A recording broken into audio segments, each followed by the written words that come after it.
Lisa, and today on Polymer Clay TV we are going to work on making this pendant. And we actually created a kit that included all of the things you needed to make this pendant, and it's called the Flower Garden Bouquet, and you can check it out at polymerclaytv.com, and it's under the limited edition kits. So anyways, a few of the things that you're going to need are a couple colors of clay. You're going to need this butterfly mold. This is called punchinella, and it's basically sequin waste. So if you've ever seen sequin clothing, they pop out the sequins and this is what's left. So it's called punchinella or sequin waste, and it's a great stencil. It makes really cool designs. I have a couple colors of powdered pigments in interference green, and then I have a gold color. I have the smallest of the leaf cutters and the medium size or semi-medium, because there's 5 in this set of cutters. So, and then I have just a regular paintbrush, my roller, something to poke out if I get any air pockets, and a blade. And like I said, all of these, there's 5 different cutters, and they're also stamps. So we're not going to use the stamp part, but we're going to use the cutter part today. 5 comes in this set. I believe there's 3 different leaves. These are the vein leaves. And then, of course, there's 3 different sizes of the butterfly. So to get started, we're going to start with the punchinella and this red clay. I used a different color that was a little lighter, but it doesn't matter. You can use whatever color you want. Okay, so now what we're going to do is we're going to start off making this bottom part here, because actually that's the first part. On the back here, you can see the leaves got added after. So we're going to start off by doing that, and what we do, and actually we don't need all this clay. It's not going to take very much. We're actually just going to be punching out one of these, so you don't need a lot of clay. So I'm just going to cut a little area off, and we'll just use that. That should be more than enough. So just a little bit of clay, maybe like 1 to the quadrants of a bar of Primo clay. You know how it comes in these little sections? I call them quadrants. So maybe 1. You won't need that much clay. Let's just say that. And I've run this through the 3rd thickest setting of my pasta machine, but you can certainly go thinner or thicker. It's up to you. So I'm going to lay my punchinella right on top of the flattened clay that's already been conditioned and run through my pasta machine, and I'm going to give it a little roll. This does 2 things. 1, it sticks it to the clay so that the powder pigments I'm going to use doesn't get underneath of the stencil, and 2, it also gives me an embossed look, a little bit of embossed look. And I don't know if you can pick that up on camera here, but it's a little bit raised, which gives it a whole neat effect. So that's the idea behind that. So what we're going to do is we're going to take the gold color, and I'm just going to basically run my fingers over like this. You could use a paintbrush. You could do it in any color you want. It's entirely up to you. I mean, whatever you like, do that. So I'm just going, I like the contrast of the colors. I like that they also are not so different that they blended together, the gold and this red color. This is actually red pearl, which I'm not sure if they're still making, but I had some and I used it. On the other one I used a more of a pinky color. So there you have it. That's all you have to do. You could add other colors. You could do this with, you don't have to use powder pigments. You could use pan pastels, or you could use ink, whatever you like. I'm going to use the powder pigments because that's what I like right now for this project. And then I'm just going to pull back on the stencil. And there you have the design. Super cute, super easy. And now I'm going to cut out one of these flowers. And let's see. Just give it a press down. Now I'm not going to use the plunger part, because the plunger would imprint the stamp part on there, the design, which I'm not going for, because I have this beautiful punchinella and I didn't cut it good enough. Let me see if I put it back on. Give it a really good press. A lot of times I'll just pull up on it and that'll help. This mat makes things very hard to cut out. It's better to work on your glass or your ceramic. This mat is just for filming. Otherwise, you'd be looking through the glass and it wouldn't work so well. Okay, so there you have it, and you can use the plunger to push it out. Okay, now if you have any scraggly edges, you want to clean those up, of course. And usually I'll just run one of my knitting needles around the edges to clean it up. Like I said before on a previous one, I tried to get everything cleaned up inside the cutter or the mold as best I can. It just saves time. So there you have that, simple, easy, and you don't have to bake this at this point, but if you wanted to, you certainly could. So next we're going to make the butterfly, which is a molded piece. So we're going to take a little bit of this clay that we had here. Let's set this aside so it doesn't get banged up. And you're not going to need too much because this is a pretty, you know, the butterfly is not that big. So you want to condition your clay and make sure it's not crumbly or cracky. And once you have it conditioned enough, I start by rolling it in a ball and then a little bit of a snake. Not too skinny of a snake, but just enough so that it's going to fit across my mold and I can push it down into it. And there's enough that I'm not having to force it too much. It makes my life easier.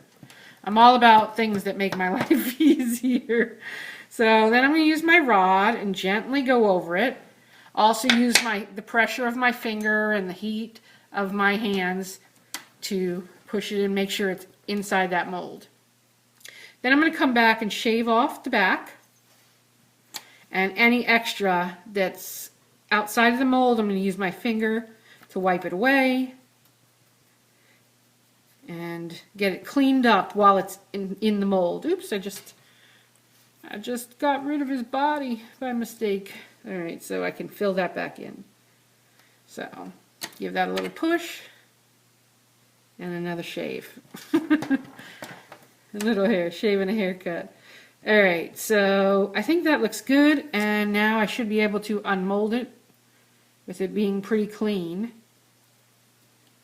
Okay, to unmold, just bend it. This is silicone, makes it so easy. You don't even really have to use a release ever. So look at how beautiful that butterfly is. Simple and easy and really cute. So then I come back with this piece, and I just laid that in the center there. I figured out where I want to hang it from and then give it a little press. I'm working upside down, but you get the gist. Okay. Yeah, I think that's sort of right. I think I'm going to, you know, before I bake this, obviously, I want to clean this up because I can't stand when there's any little things around the edges. And some of you may be like that too. I just like it clean and nice and ready to go. All right, so there we have that. Now let's work on our leaves. I've got this black clay, and I've run this through on the third thickest setting. And I used 8 leaves on this, but again, you can use as many or as little as you want. So you just, on this time, I'm using not only the cutter, but I'm also going to use the plunger. So I want to cut and then press down on the plunger, make sure I'm getting a nice imprint, and then peel it back. And there I have a really nice leaf. And so you're going to make 8 of these. And I probably should have made them beforehand, but I didn't. So let me just make them real fast here. Okay, so now I have 8 leaves cut out. They were simple to do. Took me maybe 3 minutes to do. Not a lot of time involved with that. So I'm going to bring back in this piece that we put the butterfly on. And you can look at this one here and you see there, you want to have an opening at the top or choose a spot where you're going to hang it from. Now, you can either put a hole in it with your cutter, with your poker, or you could glue a bail on the back. And a bail is like a little loop that sits so you don't have this hole. So you would glue the bail right on the back. It's totally up to you what you like.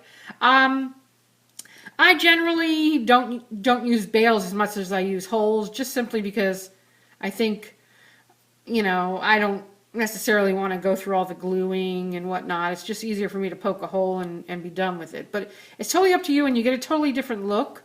So you just decide that yourself. But if you want to put a hole in it, then you would just use a knitting needle or a sewing needle or a poker, like something like this. So I just cleaned up the edges a little more because it was driving me nuts.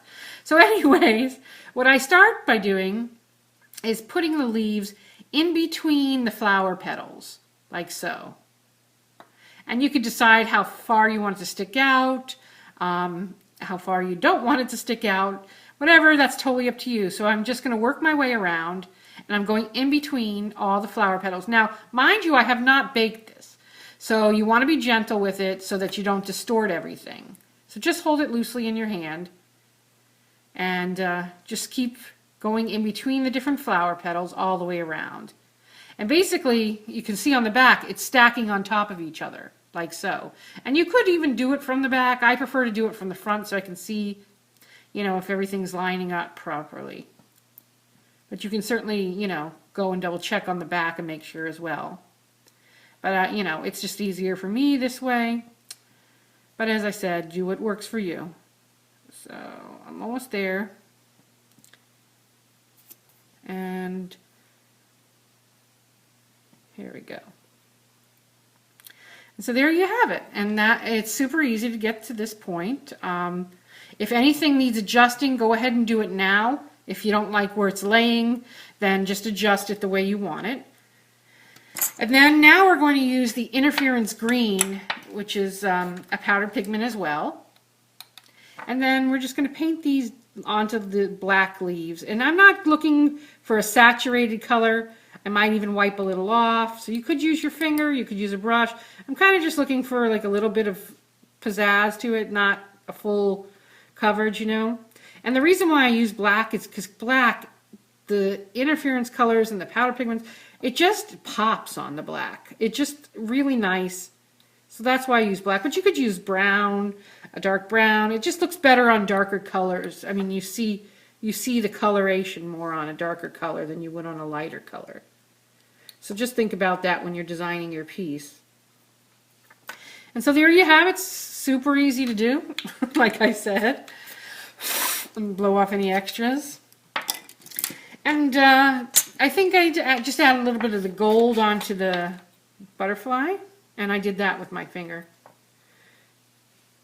And just give it a little tap around. Highlight the design of the butterfly. And there it is. Super cute, super easy. If you wanted to add your hole, then you would just take your piece and in a twisting motion, go through until you feel it on the back, pull it out, flip it over, and oops, there it is. There's my hole. Gotta find it. And then come back from the other side. And that creates a clean, nice hole for you to work with that you could add a jump ring or ribbon or anything you want in there. And there you have it, a super cute butterfly floral pendant that you could string up anyway, make a beautiful focal pendant with it. Just a really pretty easy technique, would make a great gift. And if you make some, I'd love to see what you make. We have the kit available once again at polymerclaytv.com. And also the Polymer Clay Adventure is still going on. It's a year-long event and you can join all year long. You won't miss anything because everything is recorded.